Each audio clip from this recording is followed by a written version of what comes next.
Well guys, this Mug Up Monday is going to be a little different. I'm going to be behind the camera for a lot of it. I want to show you a few things around. This is my last Mug Up Monday I'll be doing here in Newfoundland, and I figured what I'll do is I will show you guys 4 type of common edible berries that we have here on the island. And they're going to be ones that are probably the most abundant overall. And so I'm not going to actually be doing a mug up. I'm not going to be getting any tea or coffee on the go, just because I'm going to be going from here over to what we call the point and stuff, and just different areas, and I'm going to be taking the quad, and it's going to be a bit of a hassle to go around with the tea. And trust me, I've had my fill of tea since I've been here. That's one thing Newfoundlanders love is sitting down with a cup of tea. So I say 2, 3, 4 times a day I'm there in the kitchen having a cup of tea with my dad and mom. So so I'm going to take a break on the tea. Nonetheless, we'll have fun. I'll run you through a few different berries that we have here on the island, and we'll just touch on them and talk about them briefly. And the first one is actually right here, and we'll get started on that one. So thanks for tuning in, guys. Stay tuned.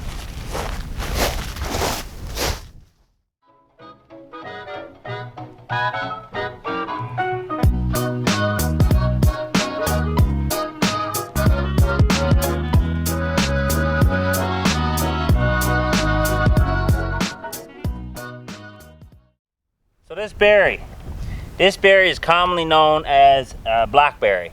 That's what we call them here. Most of us call them blackberries, but they're more accurately known as crowberries. It is a very abundant berry. They grow all over the place.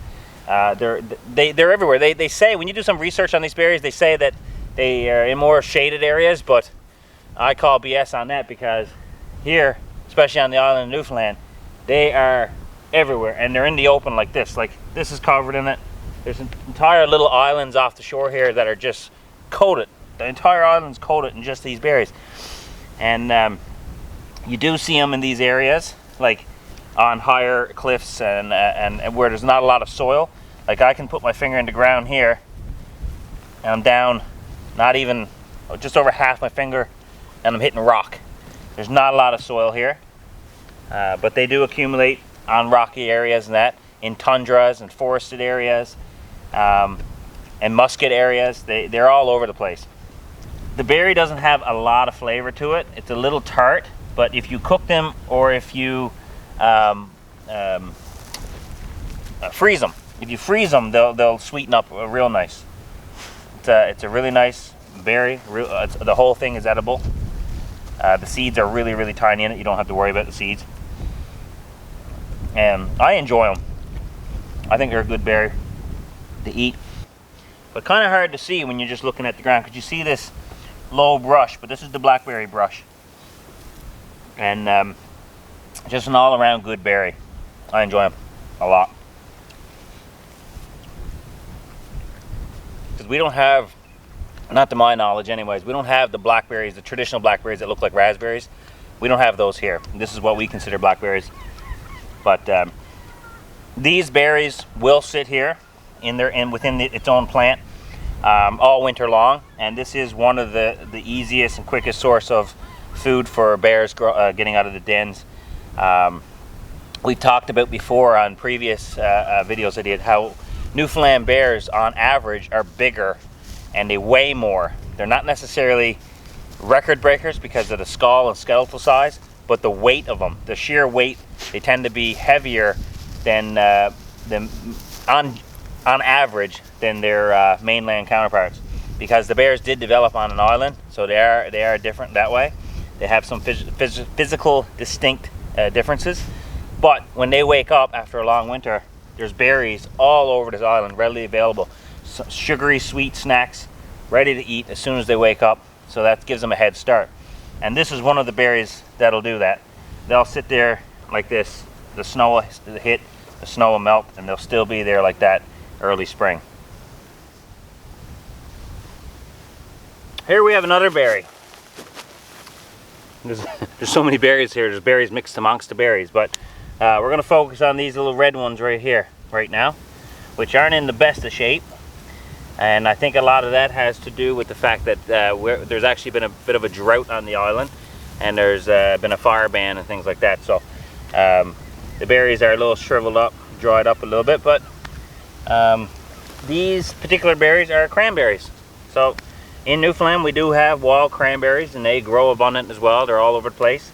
Lots of times they will be inaccurately referred to as partridge berries, but although we do have partridge berries, we also have cranberries. These particular ones are cranberries, but partridge berries are similar in flavor and taste and how they're prepared. They're tart and everything else, so that's why they're interchangeable for the most part. People just say it and it doesn't matter. But yeah, you can boil these berries and you mix them with a bit of grease or suet, and you can actually store them like that throughout the winter, and they won't go bad. Like with the blackberry, these cranberries will improve flavor if they are cooked or frozen. And also like the blackberry, these particular ones will remain on the shrub if not picked or eaten all year round throughout winter, and they are readily available as a food source to bears and other critters when they wake up after a long winter, and giving them also a head start along with the blackberries and other berries that we have on the island. There's actually two different types of cranberries here on the island. There's the bogberry, which is this one, and there's the Langdonberry, which I haven't seen around, but this is the one most abundant around here where I grew up. Full of nutritional value, antioxidants, all around good for you, and very versatile. Very versatile berry.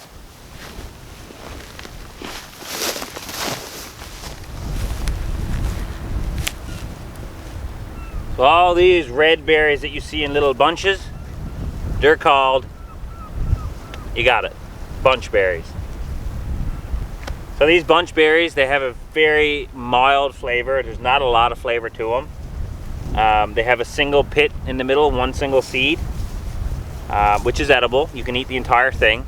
It is, they tell you to err on the side of caution if they are unripe. So like you can see with this one here, I'll just bring one over.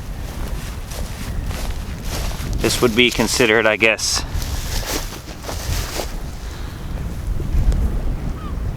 hopefully you can see this. Whoops, I dropped it. Let me get you another one.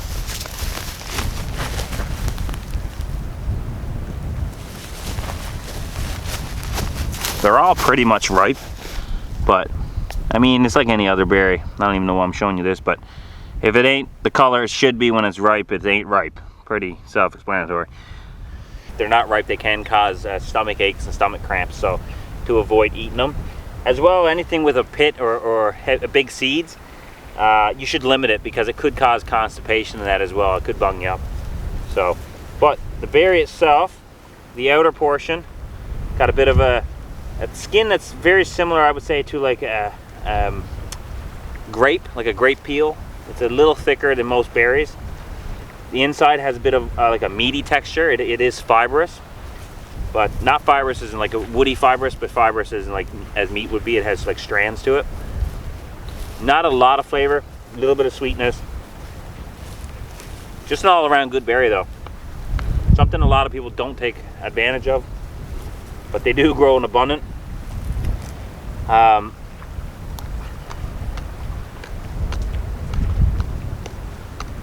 I like the crunch to that seed, it's good. And these berries are generally found in foothills such as this, and montagnes. They do grow like in big patches. Like this hill is pretty much covered in them. This entire, like as far down as you can see, these berries are down there. You could come up here and pick a couple 5-gallon buckets full of it, and no problem at all. But an underrated berry. It's actually a fun berry to eat. I like the crunch. The crunch is really good.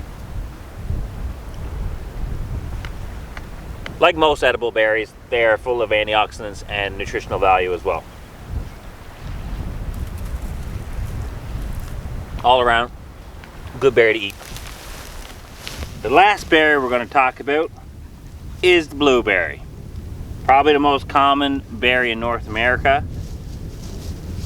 There's a lot of them here. There is a lot of them here. Now, some of you guys might be saying, well, what about the bake apple? I've heard about the bake apple coming from Newfoundland. I talked about the bake apple on the last episode, so if you guys want to check that out, feel free to go ahead and do that. I did touch on the bake apple there, and I completely agree. Bake apple is a staple of Newfoundland. But the blueberry cannot be ignored. We touched on the other ones. The blueberry cannot be ignored. Why can't the blueberry be ignored? Well, first of all, for whatever reason, I don't know, nobody really knows, the blueberries here get big. They get big. I've picked blueberries. I should say my wife picked blueberries. I'm not big into picking berries.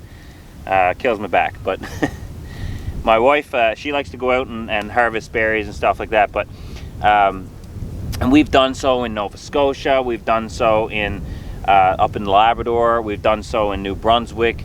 We've done so in Ontario. But the size difference, for some reason, they're just way bigger here. I don't know if it's just the climate or what it is. Maybe it's the soil, it's the type of blueberry. But we actually have 5 different types of blueberries here on the island. We have the low bush blueberry, the velvet leaf blueberry, the dwarf blueberry, the bog blueberry, and the oval leaf blueberry. And this particular one that's growing all over here, I believe this is the velvet leaf blueberry. Although I do have, there are some, I believe they're the bog blueberries up farther on the higher lands where it's more wind swept. I mean, they're not the biggest blueberries you'll come across, but you got to remember, these are wild. All these berries I'm showing you today are completely wild. So they haven't been manipulated by genetics or anything like that. Very quickly, I can just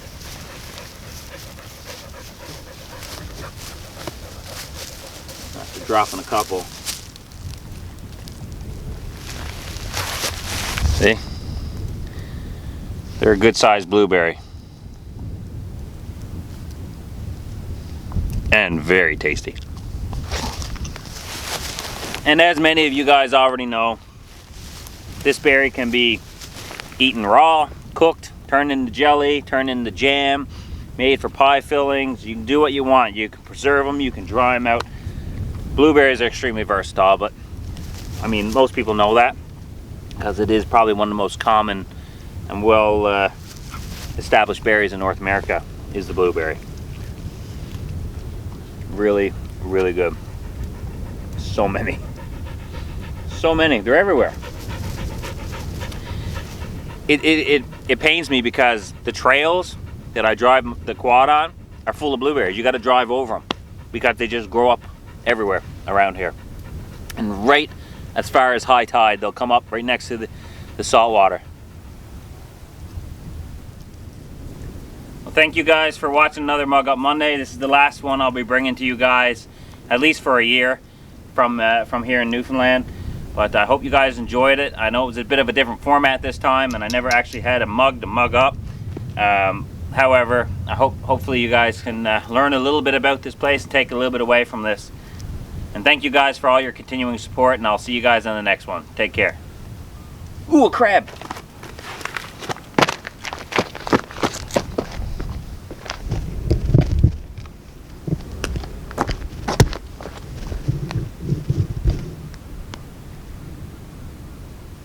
Just a little baby crab.